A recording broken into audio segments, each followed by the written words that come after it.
We are here with the 2015 aquaponics workshop participants that the USC Wrigley Institute is sponsoring.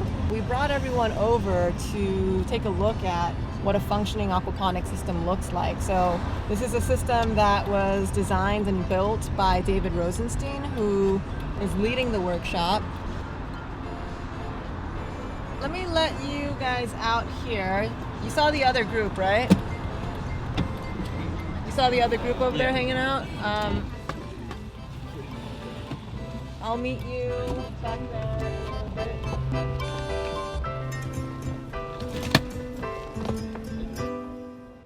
We're gonna do some water quality tests with the students so that they have an understanding of what to look for in maintaining a healthy system. So it should be fun.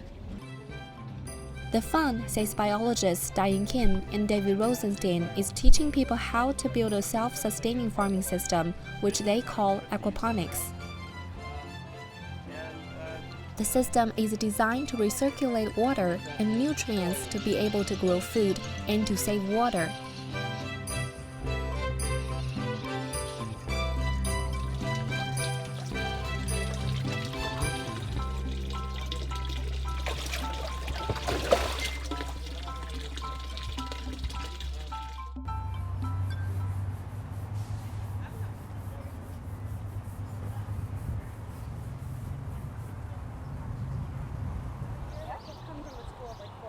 Yeah, our year So- or my year was one.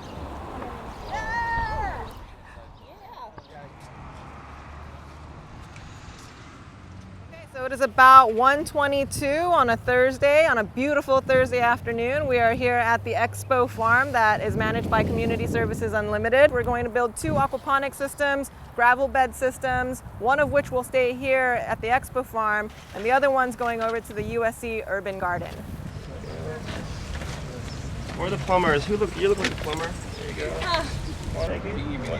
You should take it. Aquaponics being, in my mind, one of the futures of farming. It combines aquaculture, which is fish farming, and hydroponics, which is growing food in water without soil. And it's a recirculating closed loop system or near closed loop system. It uses less than 10% of the water that you would need in traditional soil-based agriculture. The water from the fish tank gets pumped into the grow bed, and then the grow bed essentially naturally filters out the toxic components that the fish produce so that the water becomes safe again for the fish.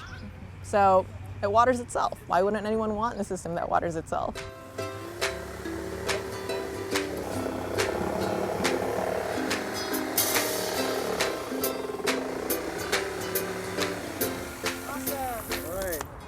This piece here and this piece over here, it was one piece and we just cut it so that this is going to be the fish tank and that's going to be the grow bed. Fish is known to be a really great fertilizer source. People would plant like a single fish in an acre of corn, and the corn would just do better than the other field that didn't have that one fish. And so we kind of have that same spirit in aquaponics where we can take fish poop, which is, poop is poop is poop. Cow poop, chicken poop, bat poop. Like, biology doesn't discriminate against poop. People discriminate against it. What we have in aquaponics is a natural biofilter that's comprised of bacteria and plants, because what the bacteria do is they take that toxic material, the ammonia produced by fish, and they convert it, they oxidize it into first nitrite by one set of bacteria and then nitrate by another set of bacteria. And the nitrates are the forms of nitrogen that plants require for growth. If this was all cut right, we would be able to assemble this, but we have to do some cutting first. She wants to do jigsaw. Okay, she's the jigsaw woman. We've designed a plumbing system just out of PVC pipe, and it's called the bell siphon. That's the key component of the plumbing system. But the bell siphon triggers a natural flushing without any input of energy. So the water gets flushed back down to the fish tank. Power tool.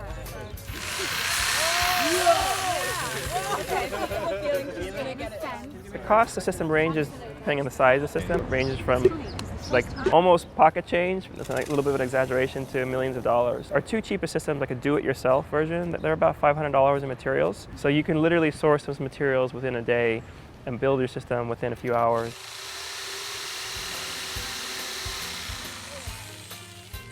Wow. Not bad at this, huh? Neelam Sharma is the director of Community Services Unlimited, a non-profit organization that is dedicated to bringing awareness of sustainability and a self-reliant lifestyle to communities. She says she found aquaponics while looking for a different farming technique for producing food while using less water. I learned so much from the aquaponics workshop. I mean, not just about the specifics of aquaponics, you know. So for example, I didn't know something as simple as, you know, that like if you have a properly functioning aquaponic system, you're using 1/10 of the water that you would use to grow food, right? And that to me I was astounded, right, by that. That's something that everyone needs to know, right? Especially because we live in a desert and we're in the third year of a really crazy drought, right? Living in Southern California, we are in an extreme drought condition, 4 years running now, but of course water is always an issue.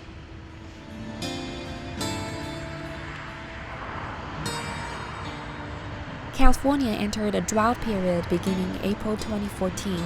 The expanding dark red color on this graphic indicates exceptional drought that is a level higher than extreme drought. It means exceptional and widespread crop losses and a water emergency. I think California is the most unsustainable state. I think we've gone over the hill. I think it's a really complicated thing to say. Ironically, I left a relatively stable career in media. I was paid to Google as a producer for television, and I found all these stories and I read all this data. Most of it's coming out of our government and out of NASA about the state of this planet, and it's incredibly depressing. I actually changed careers because I had this information in my mind and I felt like a burning desire to try and do something about it. Whether you're looking at peak oil or chronic disease or climate change, food is the immediate thing that directly addresses and helps mitigate all those things. And so we look at food and decentralized food systems and local food. Aquaponics rises to the top as being the highest and best use of space. And just take something that would just be landfill and create something so useful out of it. It's just magical, it's wonderful. I teach a class, and when I stand up, the first thing I say is like, thanks for coming and paying good money to come to my class. I just want to let you know I'm not an expert. No one's really an expert. They can't be an expert generally. They can be an expert in their own system, in their own climate, on their own day, but it's a really dynamic system, and there isn't someone you go to who can just adapt it everywhere yet. All right, guys, have a good night. Nice job, everybody. All right. Each aquaponic system may not be the same. They are designed to fit properties, regardless of the size. Check this out. See, these are actually roots from the aquaponic system here. So what happens is the fish are inside on the bottom. There we go. See those big fish? So the big giant goldfish. I even have a koi that was born in here. So what happens is the fish will actually feed they'll create fertilizer I call liquid compost, and then the pump pushes it up and it hits all these. There's about 80 heads of kale and lettuce here. Mike Garcia is the founder of Enviroscape LA, a landscape and construction company that repurposes swimming pools and designs sustainable pond-based gardens in people's backyard. I would consider my own yard ground zero of sustainability. I mean, I have a 5,000-gallon rainwater harvesting system. It's a fusion of aquaponics meets the world of horticulture. I've got 9 chickens, 3 rabbits, and a big tortoise named Winky. I mean, it's like a little paradise here. So I thought, you know what? The first Saturday of every month from 2 to 4 in the afternoon, I'm going to have a sustainability event, and I'm going to talk to everybody about the things that concern them. If they want to know about landscape design, rainwater harvesting, ponds, waterfalls, aquaponics, chicken keeping, I'm there for them. Mike Garcia has been doing landscaping for 30 years. After learning about aquaponics, he took out his own swimming pool and repurposed it into a system that conserves, recycles, and reuses the rainwater for the fish pond and to grow food. Is a huge solution. When you think of all the pools that are out there in the United States, let alone in Southern California, let alone Los Angeles, it's huge. And these are big bodies of water that could be saved not just for the occasional dip. The beach is no more than 30 minutes away from any given point in Los Angeles. So for me, it makes sense that if you want to swim, go to the beach. When I had a pool, it was nice, but it took up so much of the backyard. Since the hole was already dug, we filled it in with eco rain tanks, and they look like milk crates, and we covered them with geotextile fabric, or landscape fabric, and then we put 12 inches of soil on top of the whole system, and then we built a patio on top.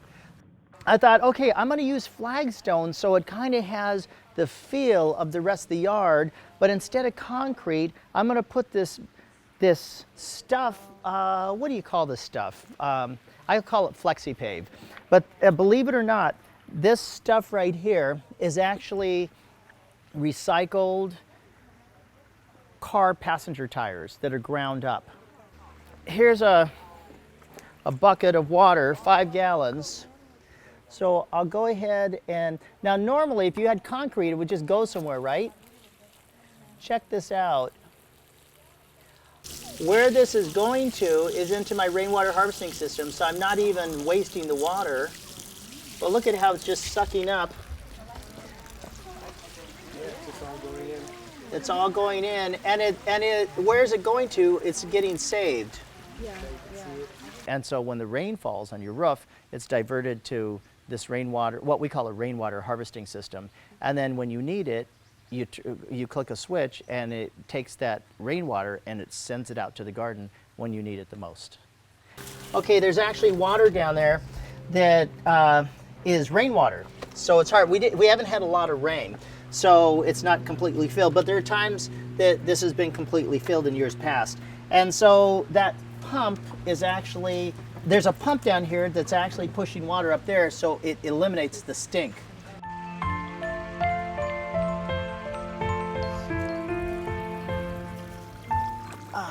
So this is aquaponics. It's your typical koi pond, and we've got the waterfall, we've got a filter with it. The koi business is about making ponds look pretty, but it doesn't do much to make the water truly healthy for the fish because it can't remove the nitrates. But if you ran that koi pond water through a plant bed, the plants would absorb all those nitrates and ultimately remove that toxicity, which is harmful to the fish.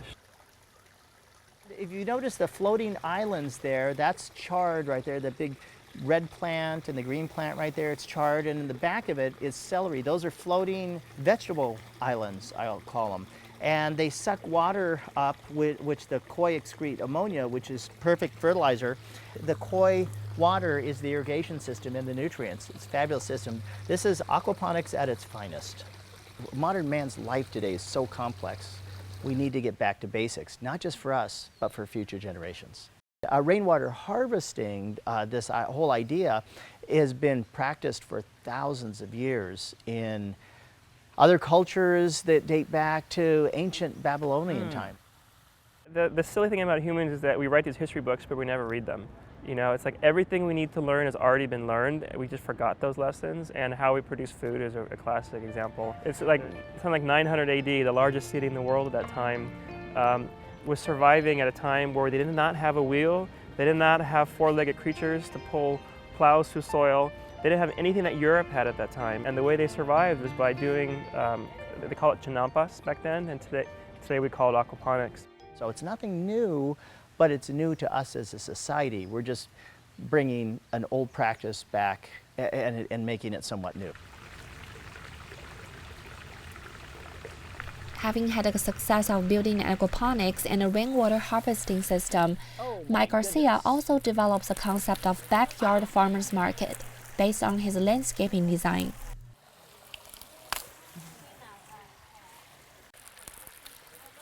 My ultimate goal is to inspire healthy living. Okay, we've got us some celery here. Food is getting very expensive because of the water shortage. And so how do you know that you're getting the best quality of food? Well, you don't. Here we go.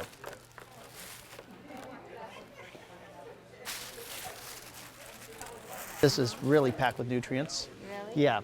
So, Can I just take one? oh, please do. Help yourself. So. It smells really fresh. It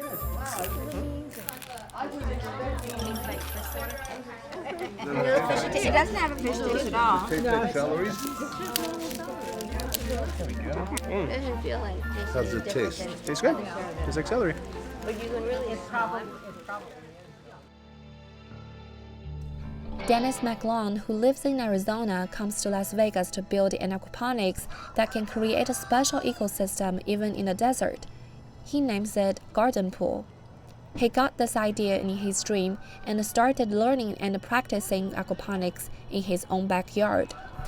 Garden pool started when my wife and I bought our first home back in 2009. It came with a big rundown empty swimming pool, and it was after the economic collapse. So there wasn't a whole lot of money floating around, and we didn't really have 10 grand to fix our pool. Even just to fill it in with dirt, it would have cost a couple of $1,000s to buy all that dirt.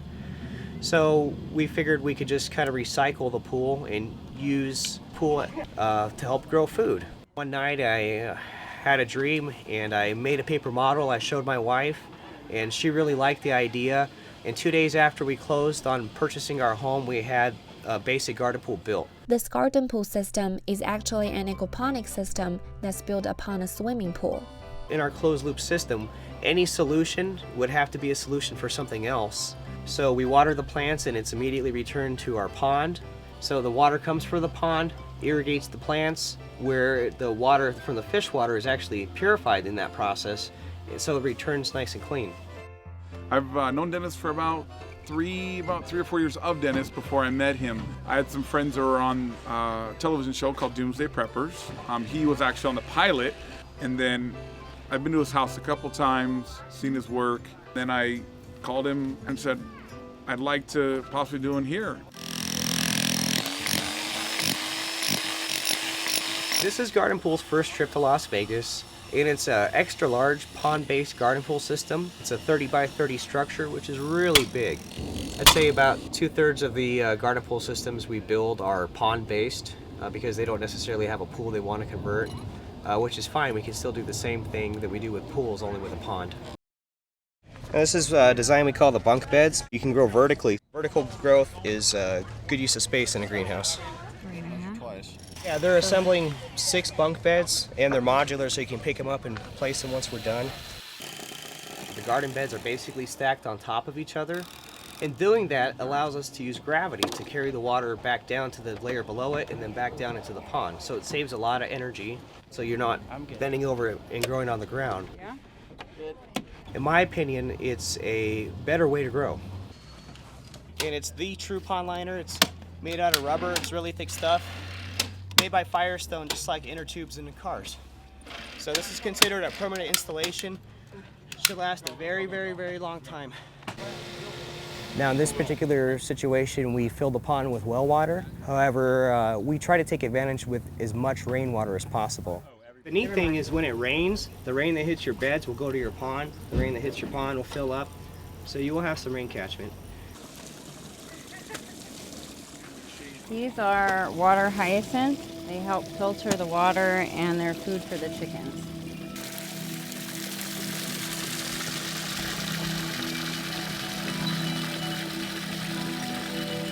Everybody watching the UFC without me?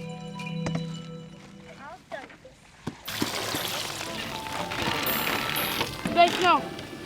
No, we're trying to dry them. Yeah, no, we don't want them wet. Typically we grow with coconut coir, which is a post-consumer waste. It's a recycled product. We get it in bulk.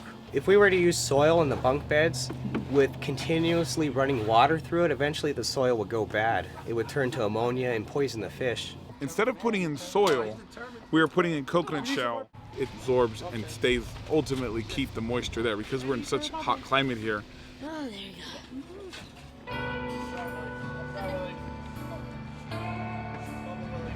Yeah, we could just shuffle my card and everybody could go have waffles if you want. The garden pools are very labor-intensive system where you have to be on it. I think the advantage of a garden pool is that you get food out of it. It's a closed loop system. I really like that because you reduce, reuse, recycle. The fish actually eat the chicken poop. I mean, it's a very close system. So there's some paradigm shifts that you really have to explode through. If you're willing to put the time into it, I think it's a fabulous system. We use less water, we don't use any petrochemical fertilizers, and it's totally sustainable. So I feel better knowing that I'm growing my food, it's fresh, it's vine ripened, and it's better than you can get at the store. Excellent. Morning, buddy. You're adorable, that's what we're doing. They filter the soil and make it richer nutrients. I understand the convenience of the stores, but there's nothing like growing your own food.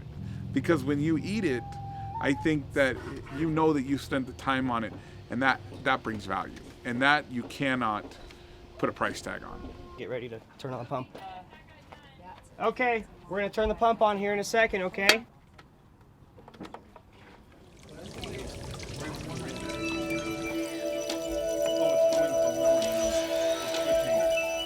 It's flowing nice, this is excellent. I think I have the most rewarding job in the world. I work hard like a dog, but what I build is beautiful, what I build is sustainable, and it changes people's lives. We've helped folks in San Diego, Florida, South Africa, all around the world. But the favorite part for the volunteers is when we come back, when the place looks like a jungle and everything's growing and the fish are large and it's flourishing. Hey Chris, you played football, right? Yeah, I did. Catch. Get it. Extra hands, we gotta clear out the space first. So a few extra hands over there, and then the rest of you can help bringing this thing over once you're motivated to do that. Then get contacted all the time from around the world. Been teaching people from far away as Vietnam and Saudi Arabia. And then here in LA, it's like daily. So more and more people are getting excited about it. In the system we built for the class at CSU, the most expensive thing is the hydroton or hydrocorn, which is the gravel. It's the growing media or the matrix where we actually put their plants in there.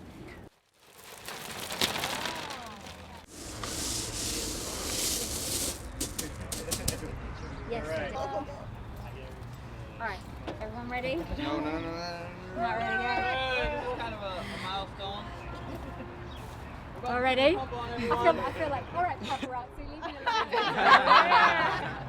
Dun, dun, dun, dun. Whoa! Is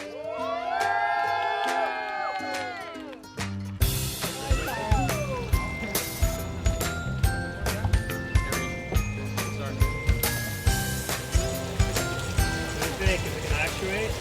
Oh. Trying to. There it goes. It's gushing. Sustainability is living today without borrowing from tomorrow.